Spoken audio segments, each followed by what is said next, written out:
Les jours passent au Vernet et le petit Émile, 2 ans, est toujours porté disparu.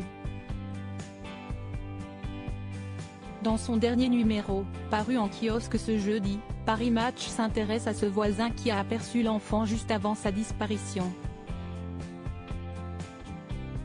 Il culpabilise de ne pas être intervenu, un détail a tout changé.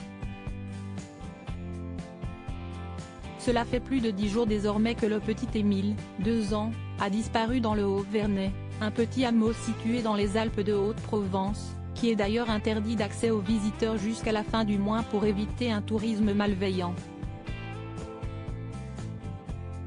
Tout le monde prie pour qu'un heureux dénouement se produise. Une messe a été organisée à la Bouilladis, commune des Bouches-du-Rhône où sont installés les parents du petit garçon. Quant à ses grands-parents, ils se sont un peu repliés sur eux-mêmes, a raconté l'un de leurs amis à BFM TV. Dans son dernier numéro, paru en kiosque ce jeudi 20 juillet, Paris Match a cherché à comprendre les dessous de cette affaire, revenant notamment sur les derniers instants précédant la disparition d'Émile. On apprend alors qu'il a été aperçu par 2 individus en train de descendre une rue très pentue, vers 17h15.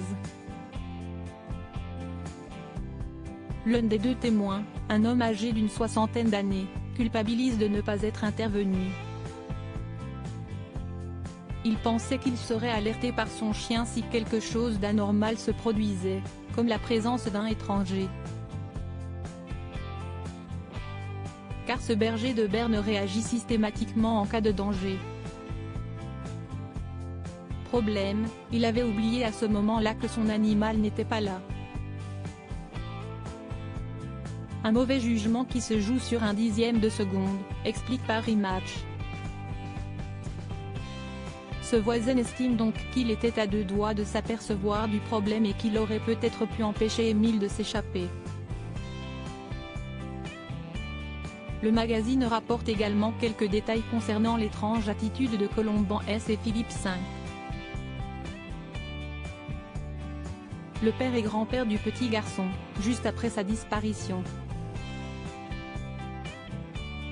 Ils étaient vraiment nonchalants, l'ambiance était bizarre, le père fumait la pipe, ça m'a marqué, c'était comme si on ne recherchait pas un enfant vivant, a expliqué Michel, un habitant du village. Mais il n'est pas le seul à avoir tiqué sur l'attitude des 2 hommes. D'autres volontaires se souviennent du même malaise, la même étrangeté qu'ils rapportent. Les parents sont trop calmes, trop maîtres de leurs émotions, lit-on dans les pages du magazine.